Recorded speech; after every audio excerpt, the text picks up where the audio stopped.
You know, Michele Bachmann has such a gentle and kind demeanor that she's kind of considered the sweetheart of the Congress, but I will tell you that she also has the heart of a Valkyrie, and the people of America are responding to her voice to rescue this country like perhaps no one else in Congress. And so we're just glad to have her around and like to introduce her next. Michele Bachmann. Trent, thank you. In my office, we started receiving these pink slips, and I asked the staff members, tell me what's stacking up, because just as Janet had said, pretty soon we got a few in, and then more, and then more, and then more, and pretty soon they're as tall as I am.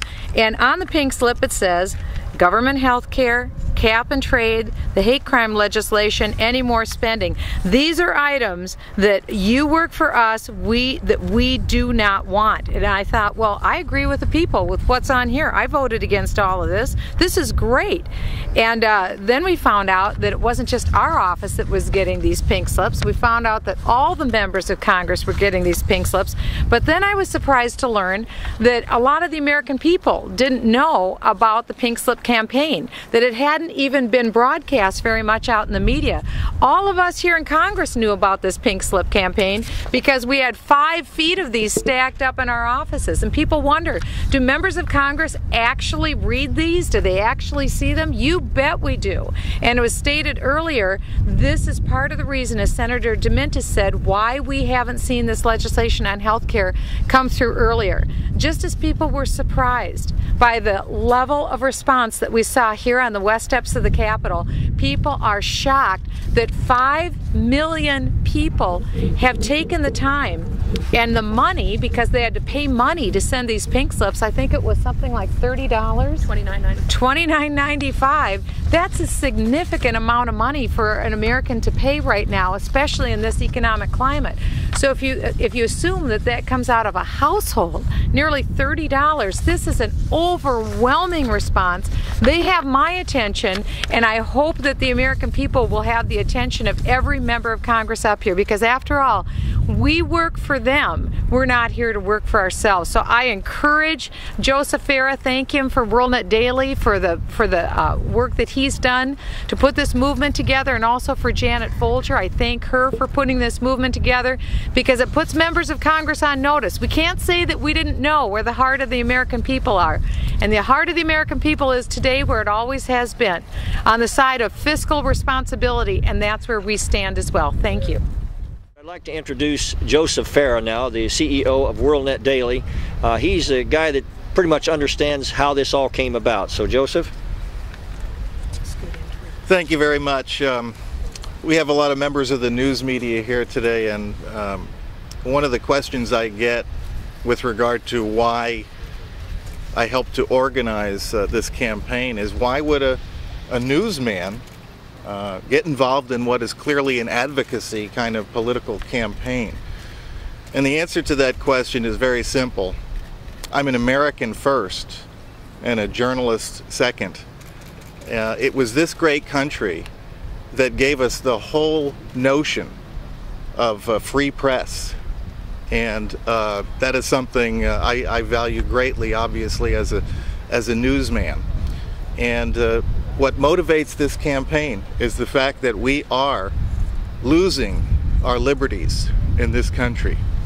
Every single time we spend money in this building, every single time we socialize the healthcare industry or take some other draconian measure like hate crimes, it's another nail in the coffin of freedom in this country. That's what motivated me. I'm also a businessman, and I want to see the free enterprise system remain the economic system in this country.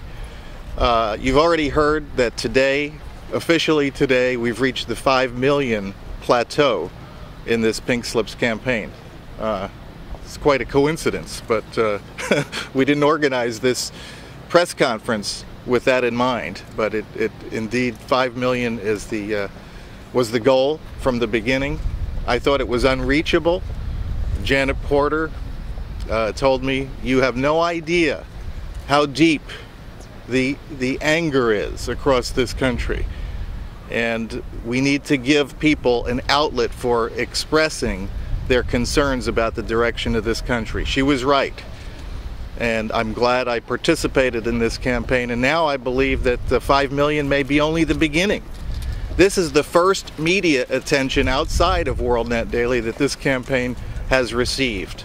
And I think when more Americans find out about it and realize that they have another way to express their concerns, they will take part. We may reach 10 million for all I know. Thank you very much.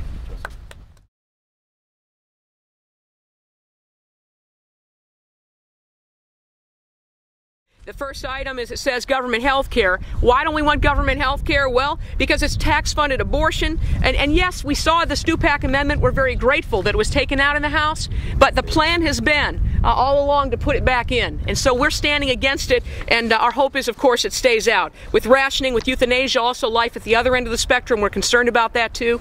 On cap and trade, the thing about it, and it was Congressman Franks that corrected me.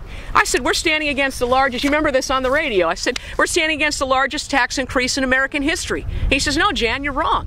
The cap and trade issue is not the largest tax increase in American history. It's the largest tax increase in the history of the world. That's what we're standing against, and that's really what we're basically fighting. People being taxed for driving to work, for the luxury of heating their homes. It's for government takeover, and we're standing against it. And what's great, what's encouraging, what's thrilling is that they're finally being heard. That the members of Congress are standing up and taking notice. Others are, as it was Congressman Tom Price who said it to me. He says, I said, what are you hearing? What's the buzz? He says, well, most of them are talking about it in hushed tones. He says, I hear it going up and down the elevators. He says that they're, how many did you get? And who's come to your office? I mean, they're starting to worry. And those that are casting votes in the wrong direction, I believe, are really taking great pause to remember who it is they work for and what it is we, the American people, want and don't want.